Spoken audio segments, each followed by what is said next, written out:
Добро пожаловать в мой канал. Qui dit manifestation, dit bataille de chiffres. Avec d'un côté, la CGT, qui revendique un demi-million de fonctionnaires dans les rues ce jeudi 22 mars dont 65 000 à Paris, 40 000 fonctionnaires et 25 000 cheminots. Et de l'autre côté, le ministère de l'Intérieur, qui a compté 323 000 manifestants à travers la France, dont 49 000 à Paris au sein des deux cortèges. Cette fois, un arbitre peut les départager, du moins dans la capitale. Un collectif de médias dont l'AFP, France Info, Le Monde, Le Parisien aujourd'hui en France, s'est accordé sur une méthode de comptabilisation pour obtenir un chiffre indépendant et fiable, au moyen de capteurs déjà utilisés dans les centres commerciaux et les aéroports. La méthodologie est expliquée ici.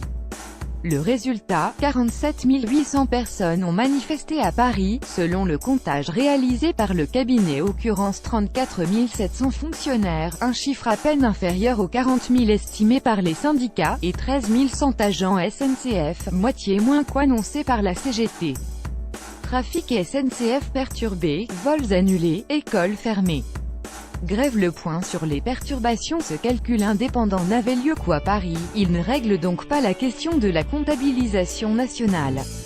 323 000 à 500 000 manifestants, c'est une fourchette large.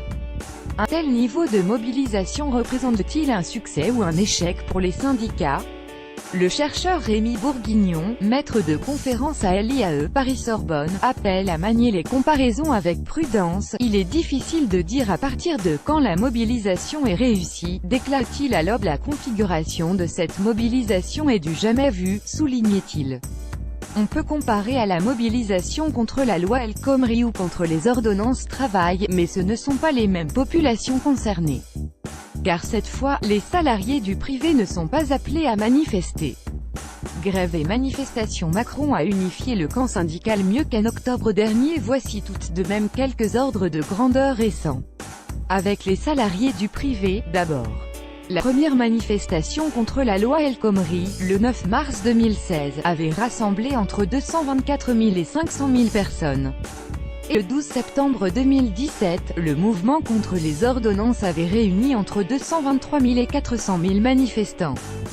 Si l'on compare avec les dernières manifestations où seuls les 5,4 millions de fonctionnaires étaient appelés dans la rue, on peut se référer aux chiffres du 10 octobre dernier. Entre 209 000 et 400 000 agents enseignants, infirmières, agents des collectivités locales, s'étaient mobilisés contre le gel des rémunérations et les suppressions de postes.